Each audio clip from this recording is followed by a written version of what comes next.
En los últimos años, un buen número de personas se han visto seducidas por el conocimiento revelador que de ellas mismas les proporcionaba el eneagrama. Caminar por la vida a veces no es sencillo. Nos perdemos con facilidad cayendo en trampas, espejismos o creencias de las que luego nos cuesta salir. El eneagrama es un mapa que nos ayuda a no caer en ellas, un faro que nos ofrece una visión más objetiva de nosotros mismos, mostrándonos nuestros miedos y permitiendo que nos reconozcamos en ellos.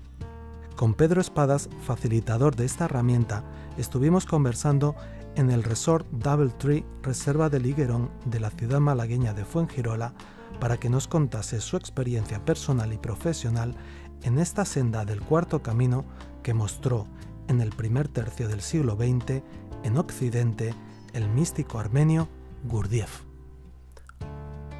Hoy conversamos con Pedro Espadas.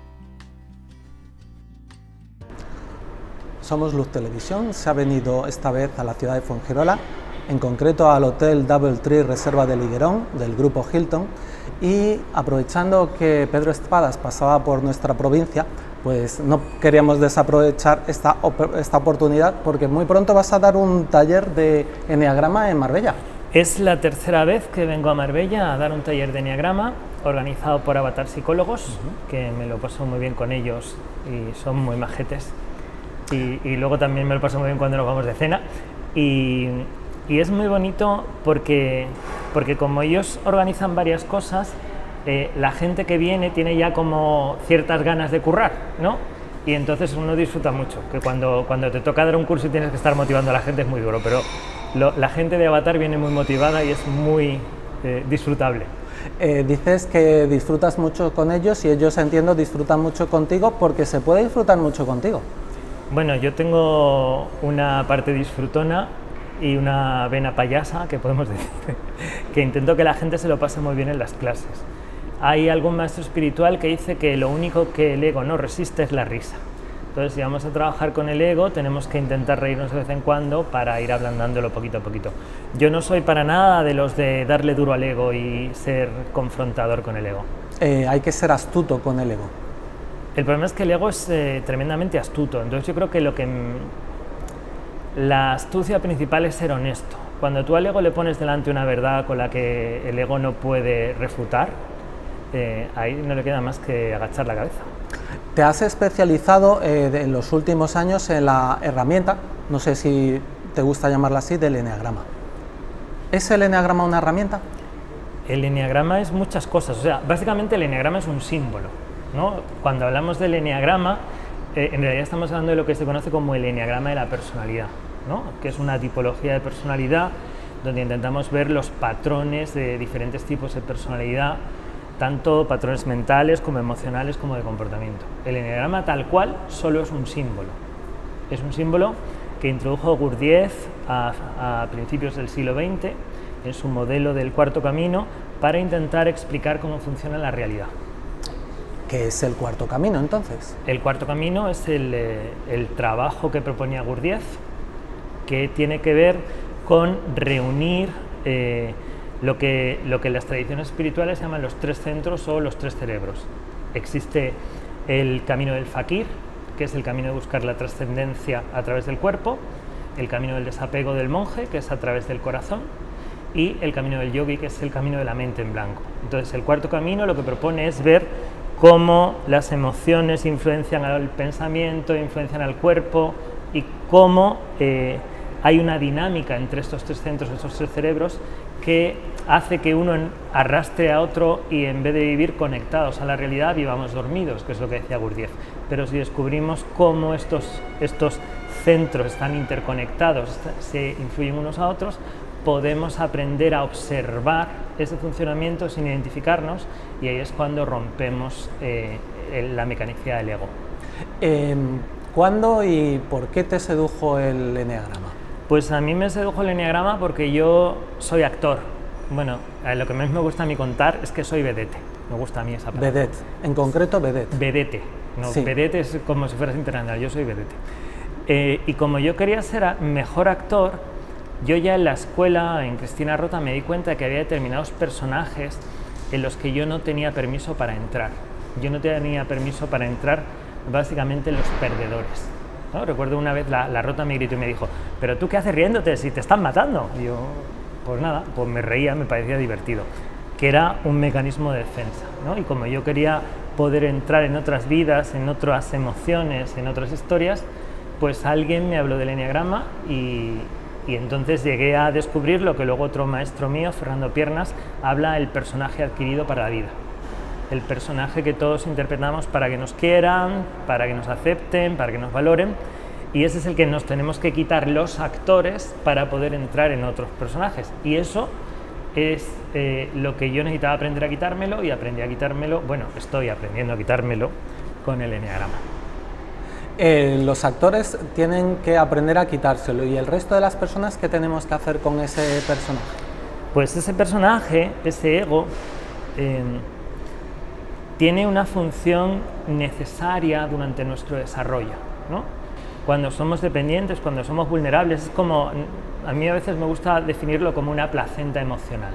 Mientras yo no sé manejar mis emociones, tengo que estar dentro de una placenta. Pero esa placenta, cuando yo empiezo a crecer demasiado, ya no quepo dentro, y entonces empieza a ser una prisión.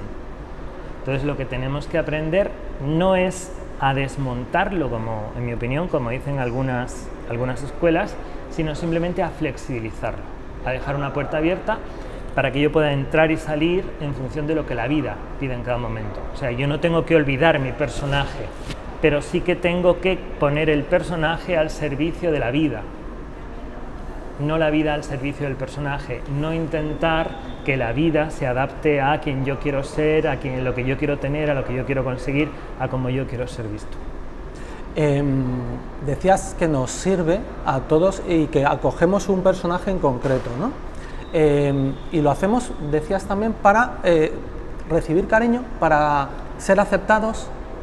Básicamente, cuando el ser humano nace, es el mamífero más inútil de toda la naturaleza. Bien, a esa conclusión has llegado. Bueno, no, tú miras cualquier otro mamífero y es capaz de valerse por sí mismo antes que un niño. Vamos, que lo de Tarzán era mentira, yo ya os lo digo, que Tarzán no hubiese sobrevivido en la selva ni para atrás. Entonces, los seres humanos necesitamos mucho tiempo hasta que podemos valernos de nosotros mismos. ¿Qué es lo que hacemos? Vincularnos a alguien que nos cuida. Y ese papel o ese rol que el eneagrama plantea como 9 números, ¿en qué momento lo elegimos?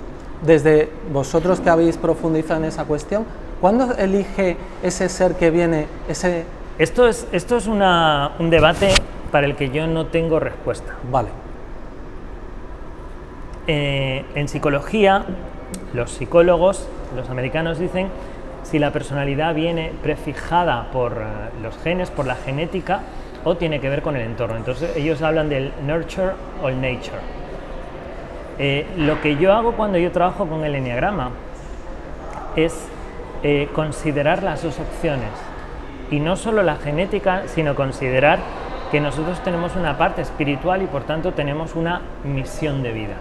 Y para esa misión de vida nosotros venimos al mundo con un equipamiento que le llamamos cualidad esencial, ¿no? Entonces, la cualidad esencial me hace sensible a ciertos temas, y cuando yo esos temas me enfrento a ellos en el entorno, causan trauma, porque todavía soy sensible, pero no soy adulto, no soy maduro para poder manejarlo. Con lo cual, si yo lo miro desde este punto de vista, tengo la parte de la influencia espiritual y tengo la parte de la influencia del entorno. El momento en el que eso se empieza a formar no podemos colocarlo en un momento temporal. Lo que sabemos ahora mismo es que la personalidad, tal y como la concibe el eneagrama, está fijada en torno a los 7 años de vida. Entonces, a partir de los 7 años, que es cuando nos pasan dos cosas, y por eso antiguamente la Santa Madre Iglesia Católica nos invitaba a la comunión a los 7 años. Uno, aparece el concepto bien y mal, porque el pecado tiene que ver con el bien y el mal. En cuanto yo empiezo a saber lo que es el bien y el mal, empiezo a calcular las consecuencias de mis acciones. Y dos, aparece la idea del tiempo. Hasta los 7 años el cerebro de los niños no es capaz de manejar el concepto tiempo, ¿no? Esto que vemos en la... Papá, ¿cuánto falta para...? y mi cumpleaños otra vez, y no se sabe, ¿no? Entonces, a los 7 años consideramos que la estructura básica de la personalidad, que es como un perchero donde luego se van colgando perchas de todas mis relaciones, de todas mis experiencias, está formada. ¿Y qué ocurre a partir de esos 7 años? ¿Qué va a ir ocurriendo en ese proceso de la persona y ese papel que ha adquirido o ese personaje? Pues dentro de ese personaje hay unos conceptos de algo que está bien, de algo que me va a ayudar a que me acepten, de algo que me va a ayudar a que me vean como el guay, de algo que me va a llevar a triunfar, y otras cosas de las que yo pienso que mejor que no se entere nadie, ¿no? Yo siempre digo que la personalidad tiene que ver con tapar algo que es verdad y ponerte postizo algo que no es verdad, ¿no? Entonces, a partir de los 7 años intentamos que la imagen que ofrecemos a los demás se ajuste a eso que creemos que va a ser el éxito. Reprimimos determinados comportamientos, determinadas emociones, determinadas ideas, y asumimos otras que no son nuestras, ¿no? Pero empezamos a hacer un proceso hipnótico donde acabamos creyéndonos que somos lo que no somos. ¿Seguir ese camino hacia dónde nos lleva? ¿Sería preferible no cogerlo o está bien que lo cojamos? El de ocultar lo que no queremos y proyectar lo que sí queremos que la gente crea que somos. Yo creo que en el momento en que lo hacemos porque lo necesitamos y porque no tenemos más alternativa. El tema es quedarte enganchado ahí. El tema es que una persona que tiene 30 años siga funcionando como un niño de 7. Y habitualmente así lo hacemos. Porque es como funciona el cerebro. Cuando tú te sientes en el estrés, cuando estás en una situación estresante, el cerebro anula el neocórtex, ya no te permite pensar, ya no te permite racionalizar y estás en mecanismos de supervivencia. Los automatismos de supervivencia están en el cerebro reptiliano y el cerebro reptiliano es esa programación que se va grabando hasta los 7 años. Entonces, por eso cuando nos enfadamos, nos estresamos, nos ponemos nerviosos, todos nos comportamos como niños de 5 o 6 años. El eneagrama, por tanto, ahí es un gran espejo en el que mirarse para que esa persona de 30 años, 40, 50 o más, sepa gestionar mejor. Ojalá el eneagrama por sí mismo fuera tan poderoso. Es decir, el eneagrama funciona como espejo, pero yo ahí durante muchos años de mi vida que me miraba al espejo y me veía la nariz pequeña. Quiero decir que solo el espejo no. Hace falta alguien, hace falta una persona que te ayude a mirarte en el espejo, que te enseñe a mirar, ¿vale? El eneagrama no es tan poderoso como es una verdad que llega, te deslumbra y ves la luz, ¿no? Es una información que te hace entender, que te da pautas para cambiar, ¿no? Que te hace agradecer que ese ego te ha permitido llegar hasta aquí cuando no podías hacer otra cosa, con lo cual no tiene sentido destruirlo, sino que hay que hacerse amigo de él, como dice una malagueña de pro, Diana Navarro, hay que convertir al alien en el aliado, ¿no?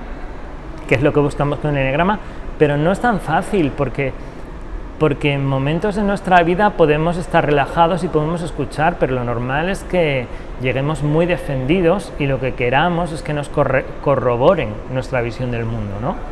Lo que suele pasar normalmente cuando la gente llega a un curso de eneagrama es que ellos quieren verse en determinado tipo y entonces empiezan a comportarse como determinado tipo, ¿no? Y tú les tienes que reflejar que aparentemente están haciendo algo, pero le preguntas, ¿y por qué lo haces? Porque las motivaciones de cada tipo son distintas también, ¿no? Entonces, el eneagrama nos ayuda si alguien nos lo explica. No es una información que sea tan clara y tan... Reconocerse, por tanto, en un eneatipo, que es lo primero que yo creo que hace todo el mundo, buscar... ¿Dónde estoy yo en este mapa? Exactamente. ¿Hasta dónde o para qué nos sirve? Una vez que yo o cualquiera sabe cuál es el eneatipo que mejor le describe, y sí, se mira a ese espejo y se reconoce, ¿cuál es el siguiente paso? En la escuela que yo trabajo, que tiene mucho que ver con el trabajo de Don Russo y Ross Hudson del Enneagram Institute, nosotros partimos de entender que hay un miedo básico inconsciente y un deseo básico inconsciente. Entonces, cada vez que yo me descubro comportándome como mi eneatipo, tengo que ser capaz de respirar y decir, espérate, que estás haciendo esto porque tu miedo básico está activo, pero tu miedo básico está en la realidad. o te lo estás inventando. Porque nuestros comportamientos defensivos no solo responden a la realidad, sino que responden a estímulos imaginados. Yo malinterpreto la realidad y entonces decido que va a pasar algo que a todas luces no va a pasar. Y a partir de ahí me pongo como una moto. ¿Vale? Entonces, lo primero, cuando yo me descubro haciendo el 7, que es lo que soy, lo primero digo, espérate, ¿está por aquí tu coco? No. ¿Y entonces qué haces haciendo el 7? ¿Para qué te sirve? Ah, porque se te ha ocurrido que a lo mejor podía pasar que... Cuando has dicho el coco, hablas del miedo. Hablo del miedo básico. Muy sí. bien. Del zuto. Lo que más miedo nos da. Sí, pero insisto, es un miedo inconsciente. Podemos, por tanto, no ser conscientes de que este miedo está ahí. Claro, y normalmente tampoco tenemos tan fácil la capacidad para expresarlo con esa claridad. Es decir, mi miedo básico, por ejemplo, como 7, es el miedo al vacío. En este caso, ¿qué sería el vacío? La ausencia de movimiento. Mi imagen particular, mi imagen infantil, era una serie de televisión que había que se llamaba Dentro del laberinto, donde los dos brujos, Rodgo y Velor, decían que se pare el tiempo. Entonces todo se paraba y se quedaba congelado. Entonces la sensación de que la vida se queda parada, que es igual a la muerte, pero yo lo estoy viendo, con lo cual no, es como la muerte en vida. Casi ninguno de los siete somos capaces de ponernos en contacto de primeras con ese miedo. Sin embargo, todos los 7 podemos decir que no nos gusta nada aburrirnos, que no nos gusta nada odiamos, no tener planes, pero lo que está debajo del miedo al aburrimiento o el miedo a no tener planes es el miedo al vacío. Cuando tú te descubres haciendo cosas por miedo al vacío, te relajas, sientes tu cuerpo, te pones en contacto con tu interior, descubres que no hay nada que esté vacío, que el vacío está lleno. Y entonces ya no tiene sentido tenerle miedo, ni hacer esos comportamientos que habías empezado a hacer fruto del estrés.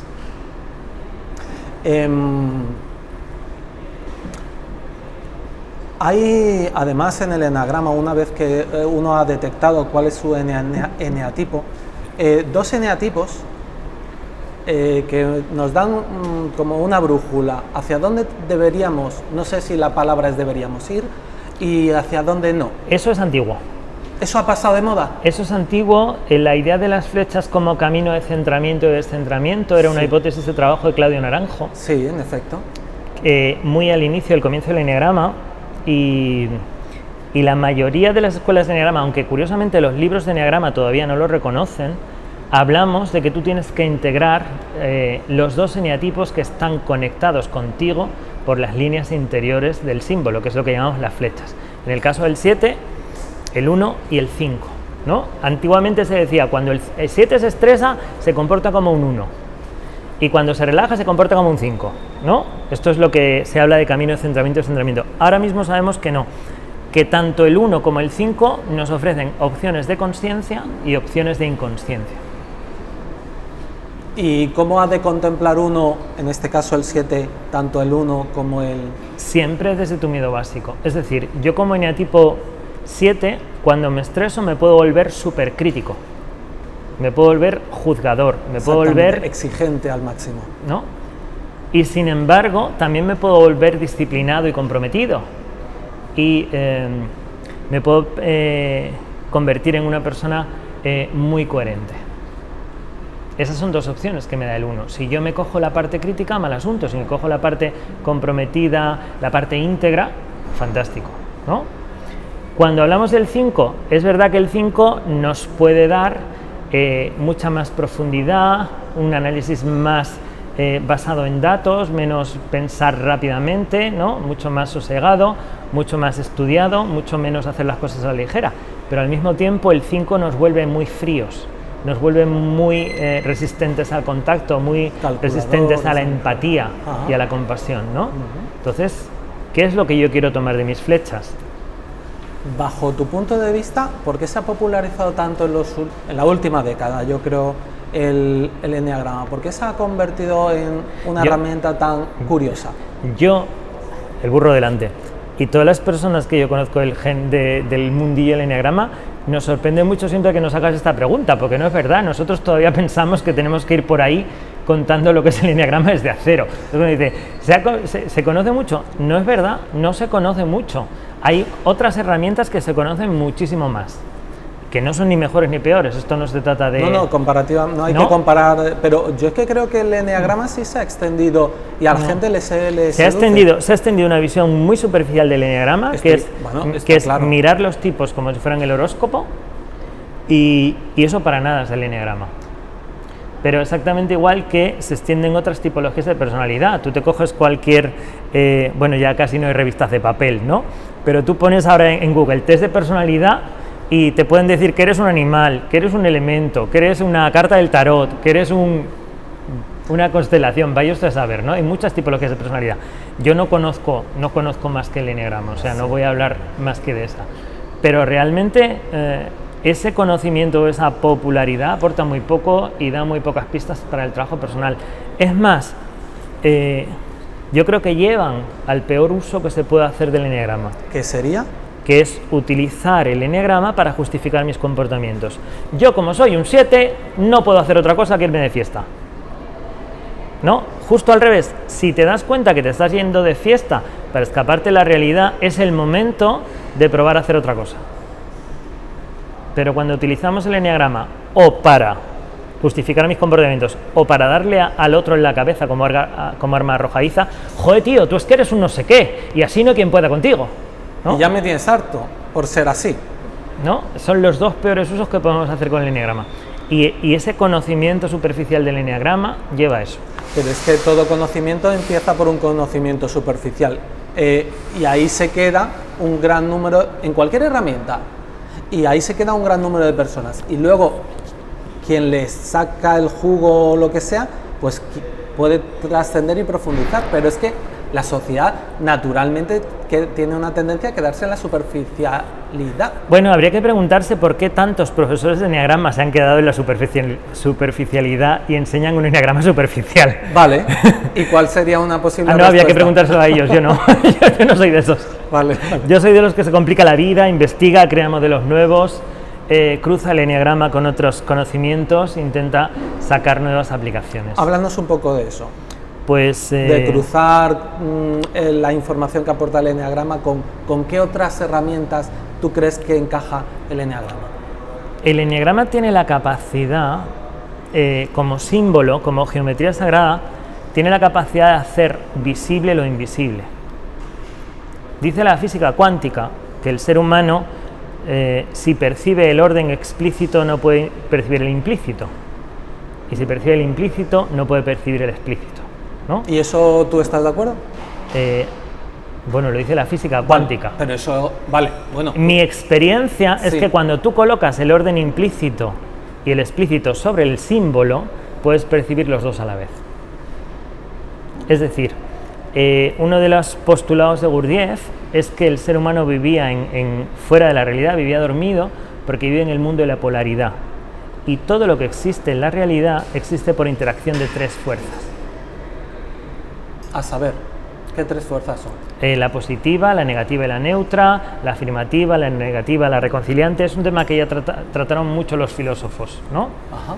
Entonces, la idea es cómo puedo yo poner en contacto los dos opuestos para llegar a una realidad superior. Un ejemplo práctico de esto sería el agua y el fuego, ¿no? Tú tienes el agua que tiene la humedad, que tiene la fluidez, que tiene la capacidad para adaptarse a cualquier forma. Y tienes el fuego que tiene la temperatura y que tiene la luz, ¿no? Pero si lo juntas, ¿qué pasa? ¿Se apaga el fuego? Vale. ¿Y qué ocurre si tú coges un tercer elemento como el metal y lo pones en medio? ¿Se funde el metal? No. El agua se convierte en vapor. Ah. Y el vapor todavía es más capaz de adaptarse a cualquier forma y, sin embargo, mantiene toda la temperatura del fuego. O sea, necesitamos un tercer elemento que nos permita conciliar los opuestos para llegar a una realidad de grado superior.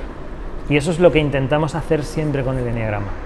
Esa es la parte profunda del eneagrama, y es una parte que uno puede aplicar a la arquitectura, que puede aplicar a la psicología, que puede aplicar al mundo de la enseñanza, que puede aplicar al mundo del teatro, cuando conseguimos ver lo que aparentemente no vemos.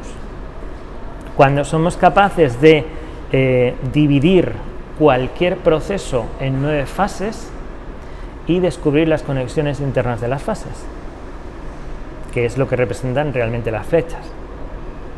Hay guiones de cine que están escritos sobre la estructura del eneagrama, hay modelos de inversión en bolsa. ¿Tienes alguna película que nos pueda servir de referencia para comprender el eneagrama y alguna película que sea útil? Que yo sepa, no. O sea, no existe ninguna película que hable del eneagrama y de los tipos de personalidad. Lo que pasa es que yo hago una vez al mes en Madrid un cineforum donde ponemos una película y analizamos los comportamientos de los personajes y los tipos. Y deteniéndote con cada eneatipo en una película, es decir, esta película nos va a ayudar a entender tal eneatipo. Las películas más bonitas son las películas en que interactúan varios tipos y descubrimos por qué no se entienden, o por qué al principio no se entienden y por qué al final no se llegan a entender, ¿no? Porque además tenemos que ver que hay películas que entre comillas acaban bien y películas que acaban mal, ¿no? Tanto en el cine como en la literatura como en cualquier historia hay historias en donde el personaje principal tiene una toma de conciencia y se da cuenta que todo lo que lleva haciendo durante toda su vida ya no le va a traer más que problemas. ¿Hay alguna película que te guste especialmente para entender algún eneatipo o alguna combinación de eneatipos? Me gustan muchas, pero es que para que esa respuesta fuera interesante, sí, la gente que va a ver esto tendría que conocer los eneatipos. Voy a poner un ejemplo que es mucho más fácil, ¿vale? Que creo que todo el mundo conocerá, que es Cuento de Navidad. Bien. La canción de Navidad de Dickens, de Mr. Scrooge, que es este señor que es tan avaro y que es prestamista y tiene a un sobrino que tiene un hijo enfermo y todas estas historias, ¿no? Entonces hay un momento de la película donde el hombre llega a la Navidad y vive solo, ¿no? Amargado incluso. Y entonces recibe la visita de su socio que acaba de morir, que le dice: te van a visitar 3 fantasmas. El fantasma de las Navidades pasadas, el de las Navidades presentes y el de las Navidades futuras. Qué curioso, como en el eneagrama todo va de 3 en 3, ¿no? Hay una toma de conciencia, una parte de mí, mi socio que ha muerto, me ayuda a mirar. Si yo miro el mundo a través del filtro de mis emociones, que es el fantasma de las Navidades pasadas, de mi cuerpo, que es el fantasma de las Navidades presentes, o de mi cabeza, de mi mente, que es el fantasma de las Navidades futuras. Y yo escucho lo que entre los 3 quieren decirme, el diálogo entre los 3 cerebros, el cuarto camino. A partir de ese momento me doy cuenta de que toda mi vida no tiene sentido, que no va a ningún lado, que, como decía Einstein, es absurdo esperar que algo cambie haciendo toda la vida lo mismo, y empieza a hacer otra cosa y entonces descubre la felicidad, se va a cenar con el sobrino, curan al hijo del sobrino, se siente en familia y empieza a poder disfrutar de la Navidad, ¿no? ¿Conduce, por tanto, el eneagrama a la felicidad? Mi maestro Don Riso siempre decía que la felicidad es un subproducto de la consciencia. Y yo estoy absolutamente de acuerdo. Incluso cada día estás más de acuerdo con esa idea. Bueno, es que ¿qué es la felicidad? La felicidad es absolutamente tan subjetiva, sin embargo la consciencia tiende a la objetividad. ¿Y ahí no se plantea una paradoja? Por eso precisamente desde lo objetivo se puede conseguir lo subjetivo, pero desde lo subjetivo, desde la felicidad, no se puede conseguir la consciencia. Por tanto, ¿la subjetividad no lleva a la felicidad? Probablemente sí, pero no a la consciencia. El problema es que, como es subjetivo, depende de cómo tú interpretes el entorno. Y por eso tienes que dedicarte a engañarte y a reinterpretar y a dejar de ver las cosas como son. Y en ese momento, tu felicidad subjetiva se convierte en una felicidad subjetiva fruto de la imaginación y no de la realidad.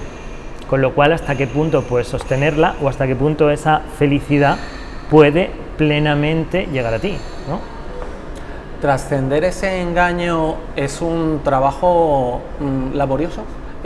¿Implica un poquito de esfuerzo?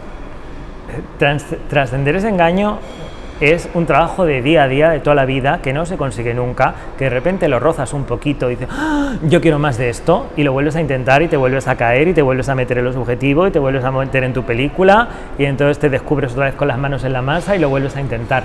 Es el trabajo de toda la vida, no es una meta que llegamos nunca. Y has dicho que cuando lo rozas se produce una sensación muy placentera. Vamos a ver, estamos en un hotel fantástico de la cadena Hilton. Sí. Si una persona que toda su vida se ha alojado en hoteles de 2 estrellas viene a probar este hotel, Disfrutará como un enano. no sé si disfrutará o no, pero dirá, a partir de ahora yo quiero hoteles como este. Bien. ¿No? Entonces, cuando tú tocas por un breve instante un momento de conciencia o de más conciencia de lo que tienes habitualmente, el impacto en ti es tan grande que se convierte en un anhelo volver allí.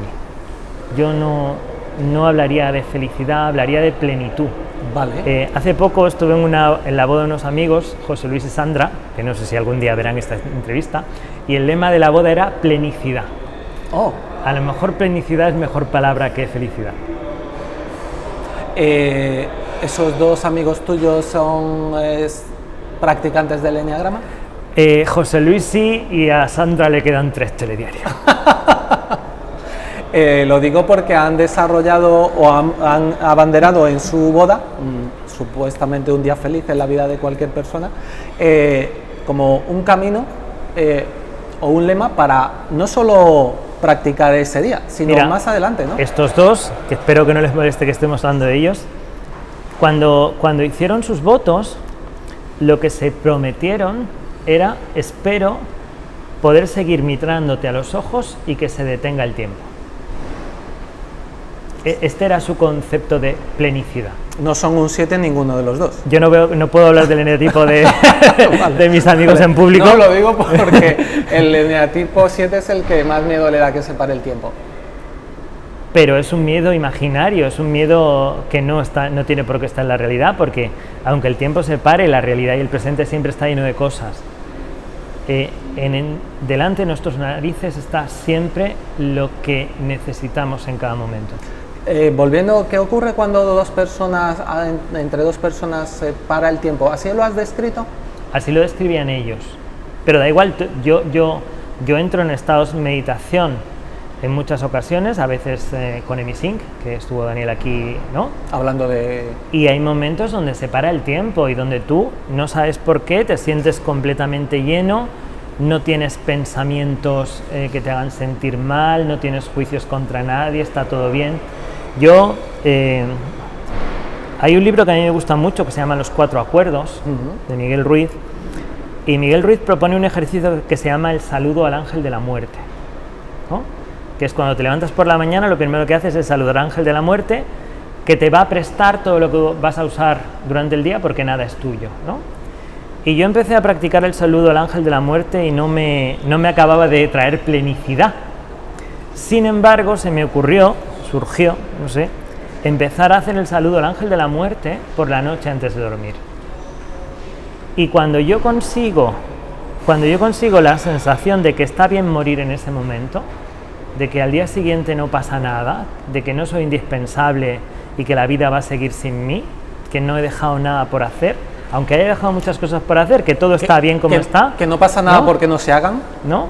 O porque las haga otro. Entonces, cuando yo duermo, llego a esa plenitud, a esa plenicidad, a ese vacío que me llena tanto que no necesito ponerme despertador y empezar a pensar en todo lo que tengo que hacer al día siguiente, en ese momento el tiempo se para. Y cuando tú consigues quedarte dormido en ese estado, pocas horas de sueño es lo más reparador del mundo. He dicho. Combinar entonces eso que planteas con el momento del sueño garantiza o promete o invita o facilita un sueño reparador. Sí, absolutamente. Porque entramos en un estado de paz en el que nada me preocupa que pase más adelante y por fin puedo entrar profundamente en un sueño. Como en el eneagrama hablamos de los 3 cerebros o los 3 centros, es un estado de paz, deleite y gratitud. Para mí, la práctica de la presencia, llamémosla presencia, meditación, mindfulness, lo que cada uno nos guste. O sea, realmente, cuando yo explico el eneagrama lo que es la manera en la que yo dejo de estar presente en la realidad. Y si yo soy capaz de mirar eso sin juzgar, si me relajo, si me acepto, yo vuelvo al momento presente y salgo de la fantasía del ego y salgo de interpretar que los demás están contra mí o que los demás no me valoran o que tengo que demostrar o que me puede pasar cualquier cosa o que cuidado con... No, está todo aquí, está todo aquí. Ahora, cuando algo dispara el 7... Y peor, porque el 7 es uno de los eneatipos que tiene buena prensa. Hay unos que tienen buena prensa y otros que tienen mala prensa. ¿Por qué? ¿Por qué hay algunos que tienen mala prensa? Pues porque como el 7 es un eneatipo que cuando se estresa se dedica a irse de fiesta, ese mola. Los que no son capaces de hacer eso dicen, yo quiero ser como tú. Claro, quiero divertirme tanto. Claro, cuando en realidad uno no se divierte tanto, uno está tan angustiado y con tanta ansiedad que no puede parar, pero no se está divirtiendo, ¿no? O por hablar del eneatipo 3, que es el que representa el éxito, ¿no? El yuppie, el que consigue todo lo que se propone. ¿Y lo consigue realmente? Claro, pero lo que consigue no es realmente lo que a él le gusta, sino lo que le gusta a los demás. Porque lo que necesita es el aplauso de los demás, porque no es capaz de aplaudirse a sí mismo. Y podríamos decir también a qué precio a veces se consigue, ¿no? ¿Todos los eneatipos tienen un precio? O sea, en ese sentido, ¿no? ¿A qué precio ponemos a cambio de...? Todos los eneatipos, como todos los seres humanos, sacrificamos algo que es auténtico y lo tapamos con algo que es falso. Porque como no creemos en nosotros mismos, como nos autojuzgamos, no dejamos que lo que es espontáneo y único en nosotros se exprese. Porque tenemos miedo de que los demás no lo acepten. ¿Sirve por tanto también para eso? ¿O para eso sirve el eneagrama? El conocimiento del eneagrama. Absolutamente. Y también una función muy importante del eneagrama es la normalización, ¿no? Porque uno piensa, yo estoy muy mal. Y estoy muy mal porque cuando me pongo nervioso me da por comer. ¿Vale? Pues luego descubres que hay otro que cuando se pone nervioso le da por dormir. Y otro que cuando se pone nervioso le da por pelearse, y otro que cuando se pone nervioso le da por irse al cine.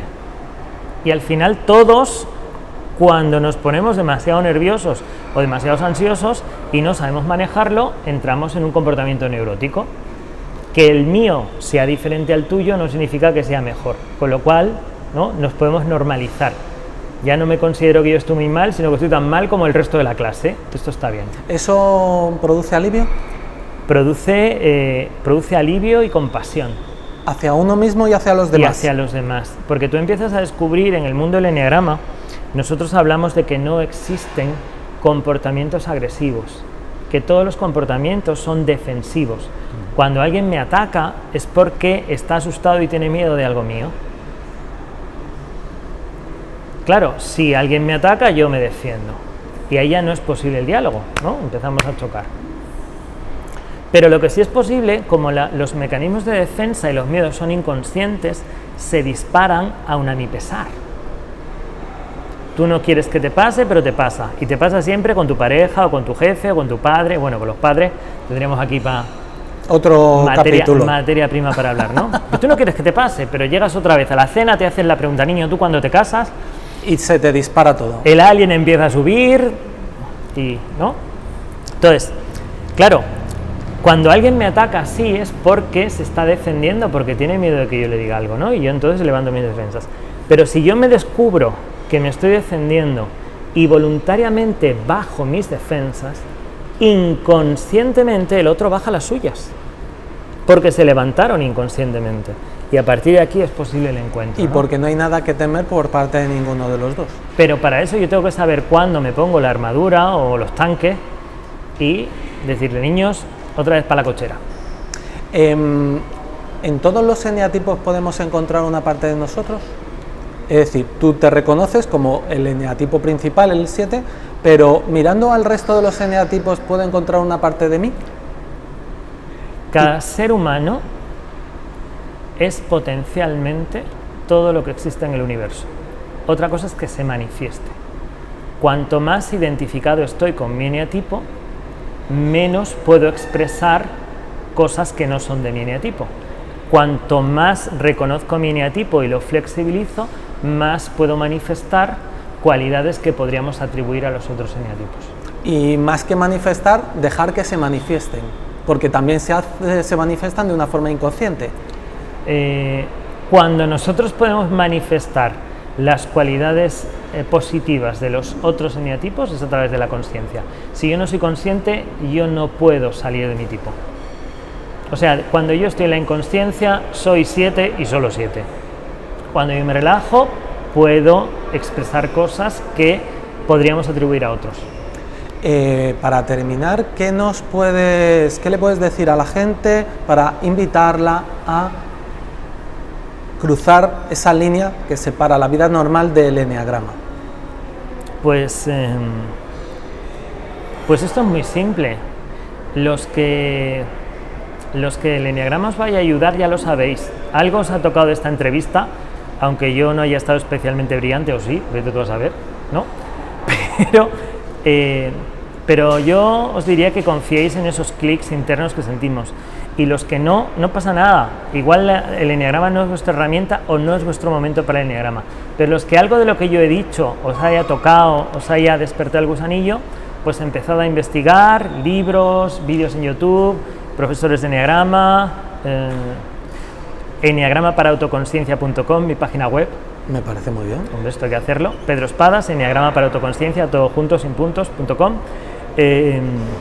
Y investigad y dejaros llevar y confiar en la intuición. La intuición es una parte que tiene que ver con nuestra parte más auténtica.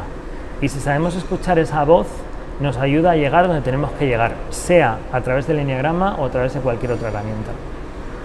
Así es que ánimo, y el que no oye, pues que diga, este tío vaya charla que nos ha echado. No, hombre, yo creo que el eneagrama tiene un poder seductor. Tiene un poder seductor. Hombre, tiene una parte muy divertida. Tiene una parte muy divertida, sobre todo si como yo sois de pueblo, sois cotillas. Sí. Claro, porque cuando tú dices determinada persona es un 8, tú sabes la cantidad de información que estás dando, y todas las personas que empiezan a aprender eneagrama, en un momento inicial, lo más divertido es, mi padre es un no sé qué, mi marido es un no sé cuánto, mi hija es un no sé qué, mi novia es un no sé cuánto, ¿no? Esa parte que es la parte superficial de la que hablábamos antes. Que es la parte superficial, si te quedas ahí, es muy divertida, es muy jugosa, pero acaba siendo absolutamente improductiva, ¿no? Cuando tú de verdad te haces el trabajo con tu tipo, empiezas a descubrir que cuando dices fulanita es un 8, eso está lleno de grandezas y está lleno de barro. Como el nuestro propio. ¿No? Pero viene todo en pack. Pero si yo me dirijo a esa persona desde mi parte más luminosa, la persona me responde desde su parte más luminosa. Y eso hace que la vida y las relaciones sean plenices. Sí, o plenilices. Y no sé, yo es algo que ha llegado a apartarme de los escenarios. O sea que ya engancha. Ya tendrá encanto y poder de seducción. Ya engancha. Y sobre todo, lo de dormir tranquilo por las noches y decir si me muero no pasa nada, está todo bien. Eso también mola. Con lo malísimo que es el estrés y los cortisoles, no digo más. Vamos, salud pura. No hay luego que desintoxicarse ni nada. Nada. Pues agradecerte, lógicamente, que hayas querido compartir este ratito de charla con nosotros, que los que ya supieran lo que es en el eneagrama, seguramente tu visión le ha completado, y los que no, pues quizá les hayas picado en la curiosidad para descubrir qué puede aportarles esta herramienta maravillosa. A lo mejor, porque no hemos hablado de los 9 tipos, ni hemos mencionado nada, ¿no? Que es muy de agradecer, porque no es la parte más interesante del eneagrama, pero en internet hay un montón de test donde podéis, respondiendo a más o menos preguntas, empezar a tener una pincelada, ¿no? Es tan habitual, yo creo, a día de hoy el eneagrama, tan conocido, que seguro que tienes un amigo que te ayuda a darte cuenta de qué eneatipo tienes. No lo sé, a clase viene gente que está muy convencida de ser una cosa y luego se da cuenta que no lo era tanto. que tiene más que ver con lo que le gustaría ser que con lo que es.